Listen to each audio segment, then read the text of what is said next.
Hey everybody, what's going on? Hexlex here, got another Master Duel video for you. So it is that time again. We are once again in our Duelist Cup. And I have been, as you can see, rocking my personal favorite deck of this format, Ishizu Adamancipator. I am so into this deck, as you can probably tell. I've been really liking the Ishizu piles in general. I definitely like this meta where they're all like viable. It feels like any 60 card deck that plays, of course, 2 grass and then the Ishizu monsters. It just feels like it's inherently viable. And I love pile deck metas. I know a lot of people don't, and I do think that's valid, but like, I won't lie, I had a ton of fun last summer just playing the Halcdon decks, and of course I've been having a ton of fun playing all these various Ishizu decks as well. So, taking a look here at our Duelist Cup deck, this is actually not only my Duelist Cup deck, but also I plan on taking this to MCS week number 7, which at the time of recording this is going to be tomorrow. So I'm very much looking forward to competing with this build here. I really like where we're at with this current list of Ishizu Adamancipator. This to me feels like a very, like, not greedy, but at the same time still all gas list. As you can see, I'm not playing anything like Gammas, no Imperms, no Dark Rulers no more, no Feather Dusters, nothing like that. We are still playing, of course, Maxx C and Ash Blossoms. We're also on Nibiru. We have 2 of them now as one of the recent changes that I've made to this deck here. I've actually been through so many like iterations of this deck with like very minor changes that I don't honestly remember exactly what our last build looked like. So let me go over at least a few of the things here. Were we on Braver Dragon last time I showed this deck? I think we might have been, actually.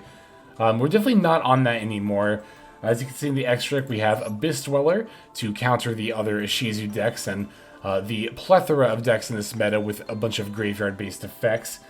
The Sword Soul Supreme Sovereign Changing is out actually for the Underworld Goddess of the Closed World. I really would have liked to have had it in this extra. I just really could not see myself cutting anything else, and the Changing really did not honestly ever come up. Like, I've made it like maybe twice, and even that it wasn't like necessary. It was just like another thing to add on to the turn 1 end board. The Underworld Goddess, on the other hand, is great to grab off of IP, and the negation to summon something back from the graveyard also very relevant to this meta. So this is not only a good IP target just for the ability to use one of your opponent's monsters, but also, again, its actual effects are relevant to this meta. So definitely like to have the Goddess here. I'm currently Duelist level 18. At the time that I'm recording this, I've been bouncing back and forth between 18 and 19, frustratingly enough at this time, but at the same time, you know, we still have plenty of time, like about a week, to make it to Duelist level 20, which I do plan on doing, and of course we'll be showing more games from the Duelist Cup as I continue to compete in it. So let's see, anything else about the deck? Well, of course there's actually a lot to cover. I don't remember if we were on Doki Doki's last time. Last week for MCS week number 6, I had 14 excavate targets in the deck, which definitely did not feel like enough during testing, and during the tournament actually proved not to be enough. It was it's so frustrating because I went 6-2, but one of my losses I actually went first and had an uninterrupted combo. I just ended up losing because I whiffed 2 excavates and ended up with a mediocre board. So we're up to, I believe, 17 excavate targets in this one to help ensure that doesn't happen, and that boost has been very nice. So our targets are 1, 2, 3 Doki Doki, 1, 2, 3 Cartorhyn. We're up to 3 of this card now. I'll talk about this in a minute. We have 1, 2, 3 Koa'ki Guardians, that's 9. 10 Revival Golem, 11 Tackle Crusader, 12, 13, 14 in the Suppliers, and 15, 16, 17 in the Xenoguitars. So we're pretty much playing the max copies of all the like really viable excavate targets.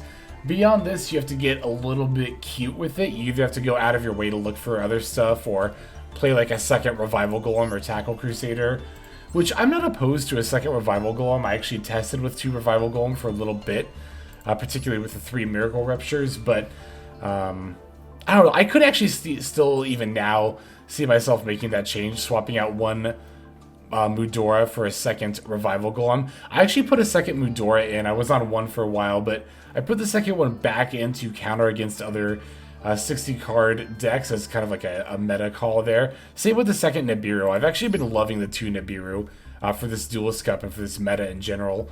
I think I've talked about Nibiru in like the last 5 videos in a row, and how like it's good, especially now. It was good before now in Sprite meta, but it's very, very good in this particular meta here. So, all right, let's see. Yeah, I think that's going to be pretty much everything at this point.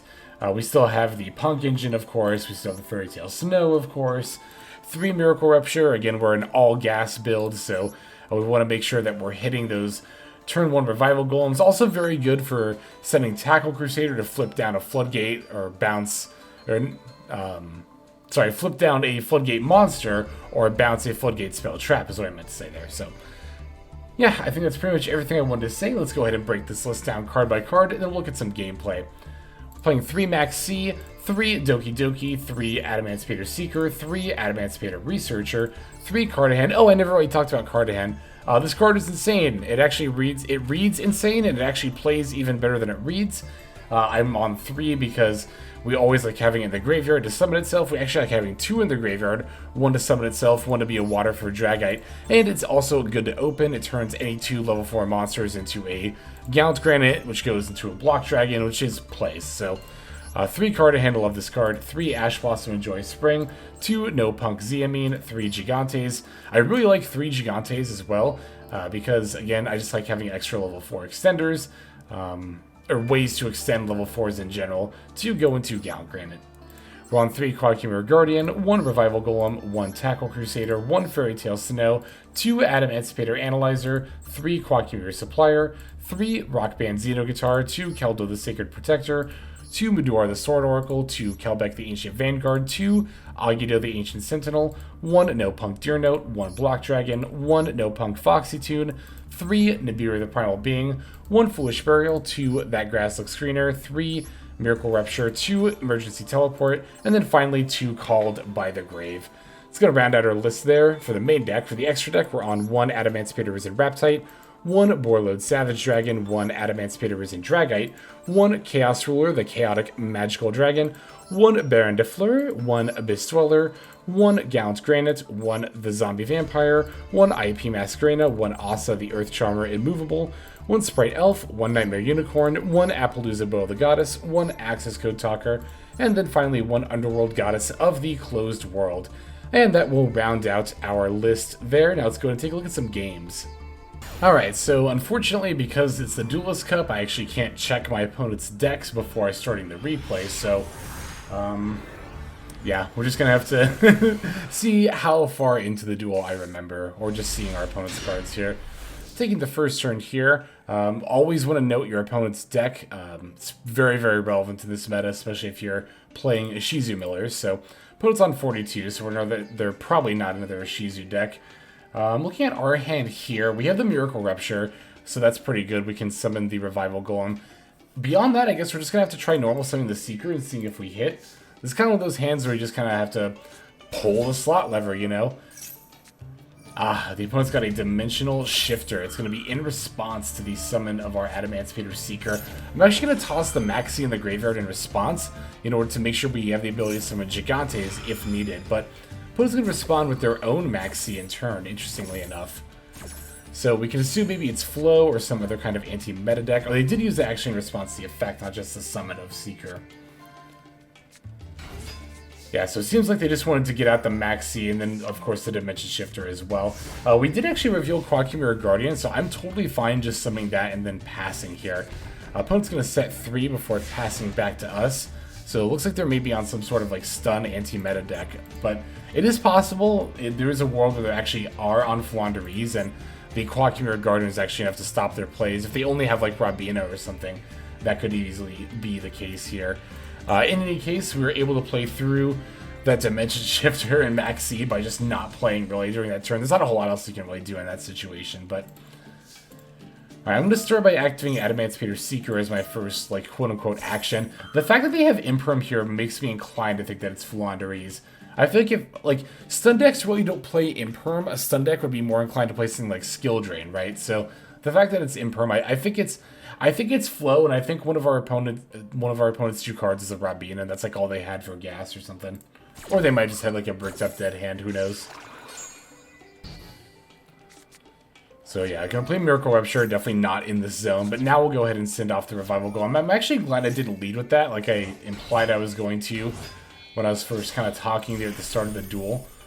Because we got to save it for this turn, which is nice. Okay, so it's actually not Flandres, it's Dinomorphia.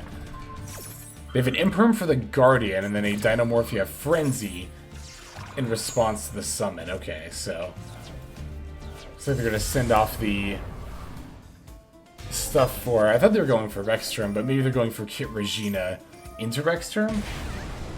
In any case here, I'll use the Kelbek's effect while I can.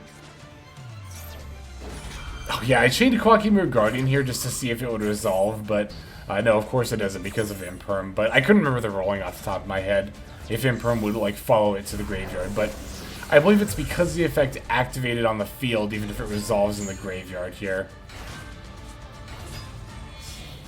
So yeah, Kelbek will bounce the Kit Regina. Then I can normal summon the Guardian and go for an IAP Masquerena. And after that, that's enough to go for the Underworld Goddess of the Closed World. So as you can see, I'm already extremely glad I put this card in my extra deck, as we were able to steal that game that we frankly were not going to win otherwise. Just like that. So it is the risk that you take when you play Dinomorphia, of course, which I will say this, I definitely underestimated Dinomorphia during my latest tier list video. I, of course, made that right before I started playing the Duelist Cup games, which might not have been the wisest idea, but it's what I did, so. And yeah, I've been running into a lot of Dinomorphia. I've been seeing it a fair bit here on the Duelist Cup ladder, and it's pretty good. Can't deny it's pretty good. It's actually a lot closer to tier 3 than I gave it credit for, if it's not in fact tier 3, but anyway, let's just go ahead and move on to our next game here. Alright, let's take a look at this next duel. I always feel so lost when I can't talk about my opponent's deck before the actual game begins. There is one of these games I do remember off the top of my head what my opponent was on, but not to this one. Looks like we're taking the second turn. We did open a Nibiru, though, against another 60-card deck. We love to see that. It's actually another Adamancipator. Wow, our opponent's cooking. That was a Mathmech Circular. Holy moly. In what was an otherwise normal Adamancipated Excavate, there was a random Mathmech Circular in there. I would love to know what my opponent's extra deck looks like, especially because they're on Immortal Dragon. I totally forgot about this duel. Wow, they're on Adamancipators and Zombie and a Mathmech engine. What could possibly be in their extra deck? This is a game where right now I'm very much annoyed that we're not able to see our opponent's decks for Duelist Cup, because I would love to know what they're cooking here. Holy shit.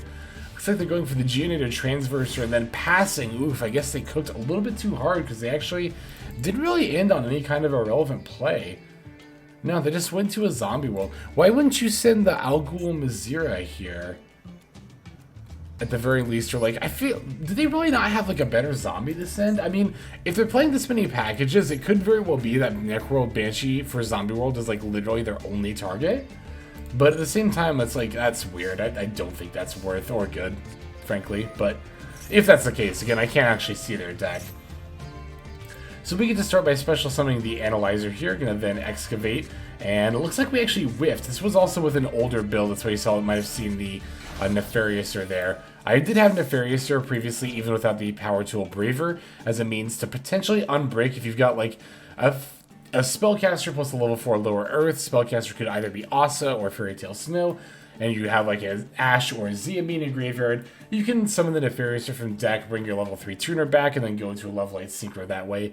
It came up like very, very rarely, but not enough for I think Nefariouser to actually be worth the main deck slot. So here I am actually going to go ahead and proc the Agido Mill. I know I said in a recent video that if you're playing against another 60-card deck, you probably shouldn't proc your Millers. However, this is a situation where I am willing to do it because really when it's, you know, another Adamancipator deck, I mean, to be fair, with how many engines our opponent's playing, they could have another relevant card, but there's very few cards against another Adamancipator deck that you're really going to get punished for milling.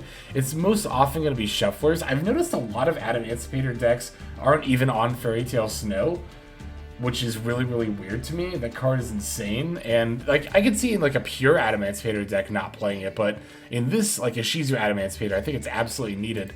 On top of that, like I've seen a lot of Adamancipator decks that are playing the Prank Kids package still. I'm not a fan of the Prank Kids package anymore. It takes up too many extra deck slots, and we don't need to put a water in the graveyard with dropsies anymore. We can just do that now with what do you call it? The Cartorhyn, of course. Yeah. Looks like our opponent is going to get a Xenoguitar effect, but they didn't mill anything scary. They are on the Braver pack. Wow, that's. I think our opponent might be cooking a little bit too hard. They might be overcooking here.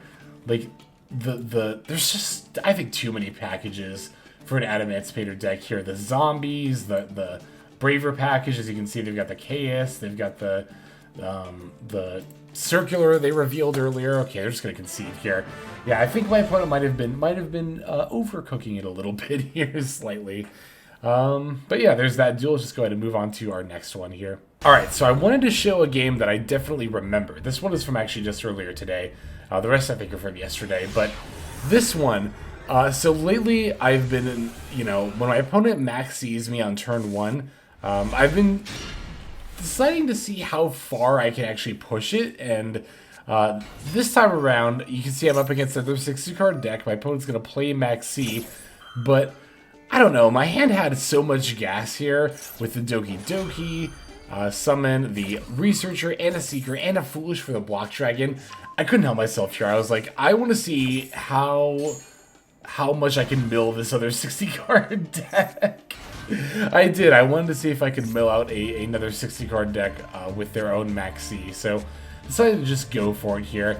Gonna start with the Researcher and the Seeker. I actually haven't even activated Doki Doki's effect yet. I'm gonna special one of each of those. Looks like we only whiffed on the one, not both. Did we whiff on one? Have we activated both yet? Yeah, we whiffed on the Researcher there, but the Seeker managed to hit the Cartorhyn. That whiff is actually pretty rough, honestly. We definitely need every single summon that we can get here if we're going to try to mill our opponent in this situation. It's actually not the most absurd thing in the world if my opponent actually decides to proc their millers when they're hit off of stuff like our millers and zombie vampire, then we actually stand a pretty decent chance of pulling this off here. Alright, the Analyzer manages to hit a Supplier. It's going to let us add a Koa'ki Mirror Guardian to the hand.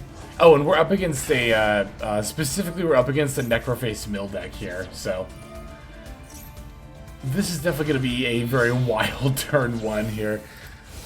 Going for the Baronne de Fleur next. I'm also pretty confident because we have a bunch of negates up, so it's not super unlikely for us to be able to stop our opponent and also mill them out. Like, the fact that they're also on 60 cards means they're going to have a lot of gas. Let's just see what ends up happening here. Oh, they're going to try to Orange Herald away our Chaos Ruler. Gonna have to Apo that. I actually almost regretted not summoning the Koa'ki Mirror Guardian with the Cartorhyn here. I should have actually done that either way because I ended up having to use the Baron's Omni Negate. And even then, our opponent's Keldo was still able to put back the Block Dragon here.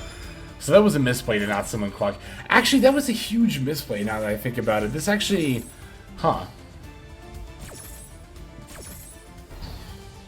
Yeah, because if we had the Block Dragon in Graveyard still, we'd have so many options. Well, I mean, we need more Earths in Grave first, but we'd have a lot more options for milling our opponent out here to have enough summons to be able to do that.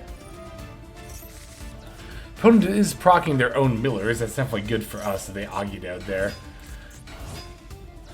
Alright, at this rate, we're going to use Cartorhyn to get out the Koa'ki Mirror Guardian just to have yet another negate in play. We can still make Gallant Granted. We actually still haven't done that yet, so even though they put back our Block Dragon, it doesn't mean we don't have access to it just yet. Gonna summon the Block Dragon. Opponent's gonna go for Fairy Tale Snow. Presumably, I think they want to put one of my level 8 monsters face down so I can't zombie vampires, so I'm gonna fire off my Appaloosa in response here. Opponent's gonna let the Chain Link resolve, which I'm very grateful for. They did have enough stuff in Grave with a few other cards in hand to actually summon the, what do you call it, the Fairy Tale Snow there, but at the same time, they're definitely, it looks like they're avoiding proccing their own Necroface here. And if procking, for those who don't know, means is just another phrase for activating. It's kind of a Magic the Gathering term, or a Hearthstone term, but... Looks like they are going to Fairy Tale Snow here. Once again, they're avoiding everything but their own Necroface. They know what's up at this point. They know what I'm trying to do here. I'm going to negate this Fairy Tale Snow yet again, though. I want them to start banishing from their hand if they want to really summon this.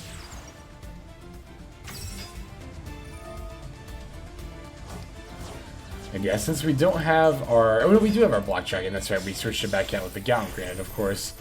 Got to go into Abyss Dweller here. And I decided to activate the effect, even though they could still technically do a Kelbek here.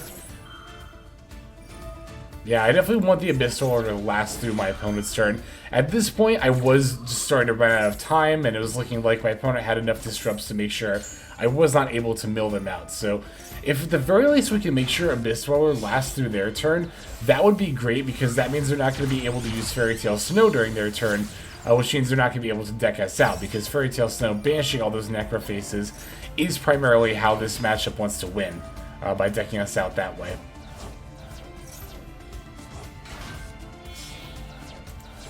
Yeah, I remember at this point I was like just about to run out of time. I barely had enough time to get this Riptide effect out, and then I'm just going to have to pass immediately after that.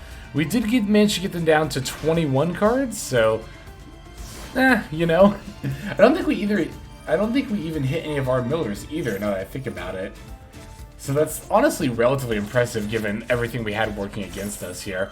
Gonna definitely fire off Abyss Dweller during their draw phase. They're gonna respond with the Fairy Tale Snow to make sure they get their Necrofaces banished. They've got all 3 in the graveyard, so we're gonna be banishing 15 off the top of each deck. It's gonna end up leaving them at 5 cards and us at 19, so we decidedly have the deck advantage, and they can't activate card effects in hand. We also have Nibiru in case things go really, really south, but at the same time, our opponent has so many resources in hand. This is going to be close. This is definitely pushing the envelope of playing into Maxx C on turn 1. I typically don't do it at all with this deck, unless I am very, very confident I'm able to deck them out. Again, this was a very experimental game to see if I could do it, and if I couldn't, how close I could get.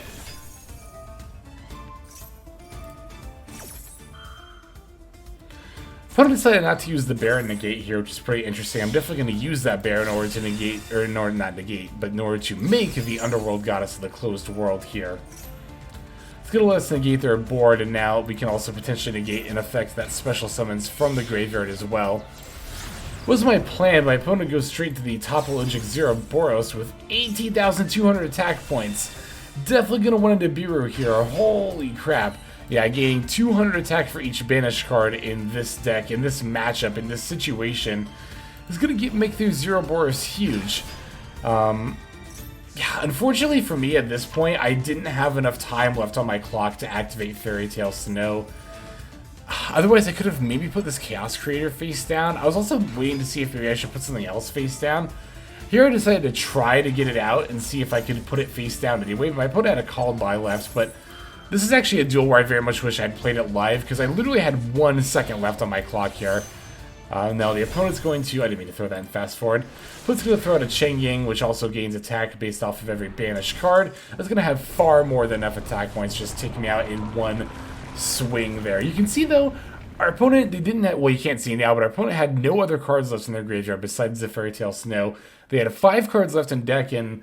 I mean, they had a lot of cards in hand, but overall, resource-wise, like, we almost got there. That was really, really close. But no, after this game, I was like, okay, I'm done aggressively playing into Maxx C on turn 1. And I'm definitely not going to do it against a 60-card deck again. That's absolutely for sure. We have a couple more games to take a look at least one more, I think. Let's either way, let's jump straight into it. Alright, I think this is actually going to be our last duel of the video. I thought I had a couple more, but I only have the 1, I believe. So let's take a look at this last game here. Looks like we're going to be going second yet again.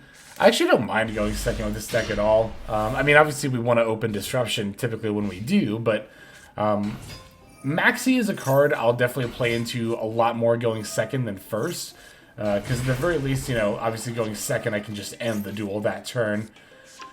And as long as you've got like a monster negate, like Koa'ki Guardian and or Appaloosa in play, you really don't have anything to fear from their Maxx C. Especially if they've already got a board. It's like, what are they going to do? Like, the worst they can do is Nibiru, and you can just negate that. One Valor or Ash or Imperm is usually not enough to stop you by itself, and then, you know, they can't even Imperm if they've got, you know, their own board. We're up against Sprite here. I actually like this matchup quite a bit. Especially if it's Runic Sprite. Runic Sprite is such a good matchup for Ishizu Adamancipator. Because even with their like seemingly endless hand of disrupts, it's honestly usually not enough to stop you. Pure Sprite is a little bit more difficult. They can usually play more tech. And a lot of people are teching stuff against like our deck right now. At the same time though, their end board by itself really isn't usually enough to stop us. Like, it's not enough disrupts enough of the time. There are some times where it is, but I don't know why my opponent summoned a Jet here. They should have definitely summoned a red, unless it's already in their hand. That's the only reason I can think of why they wouldn't summon a red here. But like, yeah, as you can see, they don't really have any relevant disrupts. Now that we've bounced their Elf, they don't have anything else summoned back from Grave. They can't play the Smashers if they search, so they've got a Jin Buster, and I mean, they have a Carib, but we don't have any Spell or Traps in Grave. So now we're just going to bait out the Jin Buster, and then after that, smooth sailing from here as far as playing through our opponent's board. We haven't even activated this Doki Doki yet, so I'm going to use that special Researcher from my deck, because they negated the Summon effect, not the Excavate effect. Yeah, here they're just throwing out their Ghost Ogre. I feel like my opponent definitely threw out these disrupts way too early. I was absolutely baiting them at every single turn here. And we end up whiffing on that Researcher Excavate, but that's not going to matter at all. We haven't... actually, have we normal summoned yet? I think we did, actually. No, yeah, we did, okay. But it was that special summon with Agido that we got there for the Gallant Granite. That's going to lead us to Block Dragon, and then, I mean, once you summon Block Dragon and activate and resolve its effect, it's pretty much over at that point. Like, I feel like we all know this, either whether you've played with or against Adamancipator, we all know this by this point, so.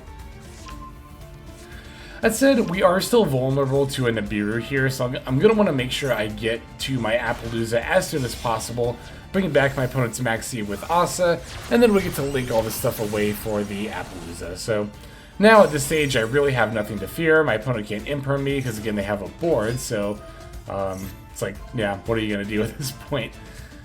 I think I misplayed a little bit here. Actually, no, I misplayed. I could have added an Analyzer instead of a Gigantes, and then summoned that with Cartorhyn, and then special the Seeker, so that would have also been 2 Excavates instead of just the 1, but I think 1 is all we really need here. We're going to go into our Sprite Elf, bringing back that Seeker we just used as a material. That lets us special summon, or then we can rather special summon the Gigantes, and that will let us synchro summon the Raptite here. Raptite's Excavate effect is a lot more forgiving. We can actually summon a Nibiru or a Tuner if we hit him. But I'm just going to get a Revival Golem here. Bringing back the Block Dragon. Now we're going to go for IP Masquerena. At this point, I'm just going to climb up to the Access Code Talker. Using Block Dragon as a material repeatedly so that way we can keep as much stuff on field as possible. That way, if our opponent has, like, you know, Valor and Nibiru, would actually be a problem, or like Nibiru and Valor. Which I was a little worried about here, but it just turned out to be a double Valor, so either they're not playing Nibiru or just was unluckily in their last 10 cards, but either way, I just want to make sure that we have enough stuff on board to play into an OTK and play out any potential disruption. I'm going to use the Appaloosa to go into an access code here. Now that it's been negated, I can just make the access code 6300. So here I'm going to use the access code to pop the defense mode monster and the gigantic sprite, but you notice I did not actually pop my opponent's last monster, even though I could have. I battled into it instead. That was to play around Imperm, which our opponent had. If you know, we popped their entire board, then our access code would have gone down to 2300, and I don't know if we would have had enough attack points to actually finish them at that rate. We might not have. But by battling into the monster with our 6300 access code, we get into 5000 damage right there. No, they were at 56, right? So we would have had enough attack points on board still, but I think it was the right play either way. And our opponent did turn out to, of course, have multiple imperms because they had drawn pretty much their whole deck by this point. So our opponent either got unlucky by not drawing Nibiru, or if they're not playing Nibiru, that's very much a PSA as to why you should be playing Nibiru in this format. But let's go ahead and do it for these games. So let's go ahead and move now just to our outro. Alright everybody, thank you so much for watching all the way to the very end of the video like this. That means a whole lot to me. Not just personally, but it's also a great way of supporting the channel as well. If you're interested in supporting the channel in other means, you can of course feel free to comment and or subscribe right here on YouTube. I'm always looking to the comments section. You guys leave some pretty awesome feedback as far as like constructive criticism goes when it comes to deck building, gameplay, channel content, all that stuff. So feel free to leave your opinion down there. I will be sure to take a look at that there. And then subscribing is going to be the best way to get notifications of when these videos drop. That does happen every day, by the way, so if you're looking for daily Master Duel content, you've come to the right place. And there are more places where you can get some daily Master Duel content. If you check out the description below, follow the top link over to my Patreon page. There for just $5 a month, which is as much as you pay for a booster pack. You'll find a lot more value than a pack full of filler over there. We've got some previews for content upcoming here on the channel. We've got some exclusive games that are only posted over on Patreon over there. We've got some Q&As, and then you can also have your name featured in this lovely credit sequence where I thank all of the people who are helping contribute over there on Patreon. It's a huge support to the channel, and it really means a lot as well. So thank you everyone who is donating that is featured here on screen. And again, you know, it's not just a pure donation, you do get some more daily Master Duel content over there just for being a part of the Patreon.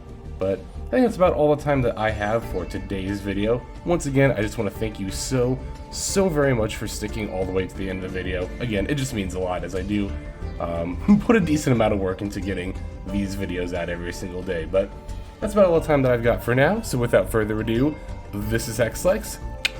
I'm signing out, and I hope you have a fantastic day.